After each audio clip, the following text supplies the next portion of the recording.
Two unusual headlines caught our attention, two very interesting yet frightening stories. The first one was about self-replicating robots. Robots that can reproduce, create copies of themselves, make babies like humans do, robots. The second story was about a tech firm which is offering money to people to have their faces imprinted on robots to create what they call robots with human faces. Now, I don't want to jump to conclusions or question the intention of the scientists involved, but it's hard to not ask this question. Have these people never read science fiction? They're creating robots that can multiply and machines that will look like us. What could possibly go wrong? Well, that's the question we'll try to answer tonight, because they've not been able to answer it themselves, as we decode the many dangers involved with such experiments and understand the many adverse consequences they can lead to. We'll begin with the reproductive robots. They're being nurtured in the United States. Scientists have created robots that can produce an offspring. They're calling them Xenobots. This is what they look like. These tiny organisms that you see, these spherical clumps, they're Xenobots. And they're not made of metal or plastic. They've been created from biological tissues, which essentially makes them living robots. Robots that can move on their own, heal on their own, and now, of course, reproduce on their own. How exactly were they created? By assembling stem cells from embryos into synthetic life forms. Allow me to explain. I know it sounds complicated. In order to design these Xenobots, scientists first created random 3D designs on a supercomputer, like the one that you see. Simulated blocks of skin and heart cells that can move on their own. These blocks, or configurations, were then assigned tasks through an algorithm. What kind of tasks? Like walking in a certain direction, basic things. The most promising configurations here, the ones that perform the tasks well, were then taken to a lab to be injected with life.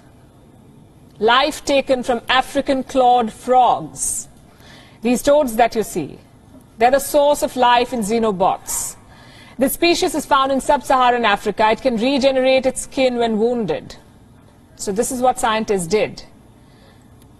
Take out skin and heart cells from the embryos of these organisms and then inject them into 3D blocks through tweezers and electric tools. Once injected, these blocks were kept in dishes of water to keep the frog cells alive. And they did stay alive. And all of this was done in 2020. Not only are these creatures alive and kicking, they're reproducing. They're creating copies of themselves, just like molecules do. So what are they doing? First, they release loose cells, then they smush them into clusters, swash them with water, and if the cluster is large enough, within a few days it takes a new life. It evolves into a child Xenobot. Does sound like a fun experiment, but the question is, what's the point of it? What are these Xenobots for? What are they going to do? Here's a human question for these living robots. What is their purpose? The scientists are yet to decide. They're not sure how these Xenobots can be used. But they've suggested some immediate applications. Here's what they can do. Collect microplastics from waterways, or wipe away cancerous cells inside the human body. And these are all suggestions. Suffice to say, the scientists themselves do not know at this point.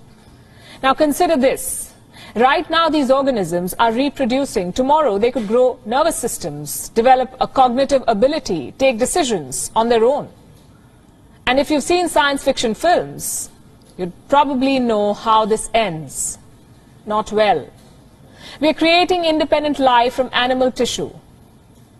Microscopic robots that can reproduce. Forget about them going rogue or evolving into something dangerous. Just imagine what happens if they end up in the wrong hands. And I'll tell you why I'm asking this question. Because this experiment, the one that I just told you about, was partially funded by the Defense Advanced Research Project Agency.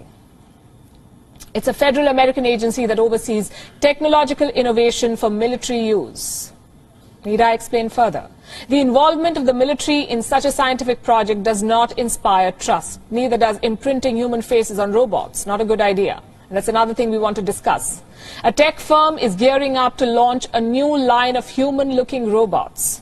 Robots with a quote-unquote friendly face.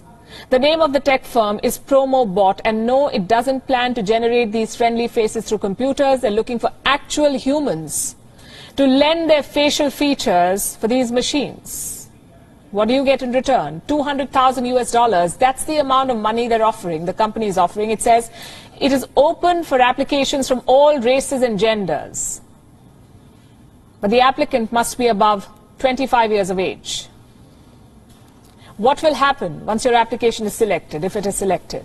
Well, you'll be made to sign a contract that will allow your appearance to be used for a robot for an unlimited period of time. This will include your voice too.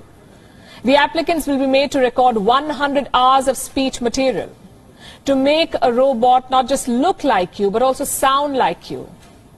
Now, first of all of this is creepy. Letting a robot use your face and voice forever.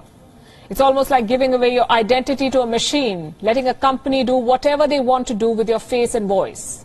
Plus, it's dangerous. You may get paid, and paid well, in return for selling your face. But think about the potential risks involved. If you know about deep fakes, you already know what this could involve, what could be done with your face. Fabricate videos of you.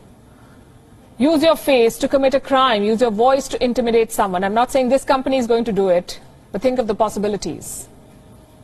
The fact that a robot will have your face increases the risk of all such crimes.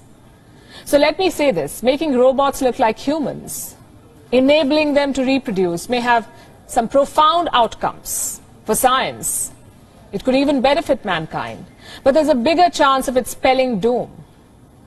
If the last 2 years have taught us something, it is this. Science is not always revolutionary. It can also be devastating. If one virus can threaten human existence, reproductive robots in the hands of militaries can do much worse.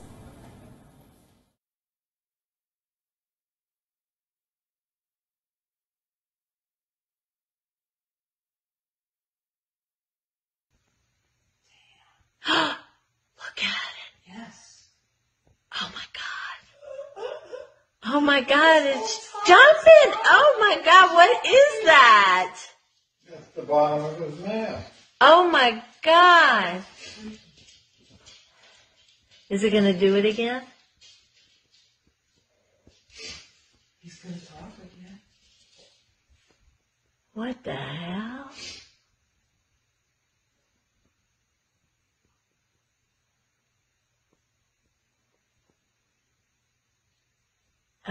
Look at it. Look. Look. What is that? Look, his collar is only half Oh of his my collar. God. It's not supposed to be hanging over the top of the shirt. Look at that. What the hell is going on here? It's actually kind of... For real, you've watched me a long time. And I think a lot of Republicans in the Senate are really under enormous pressure. When you have the Republican Party, and that old joke, this ain't your father's Republican Party. But to the for real, you've watched me a long time.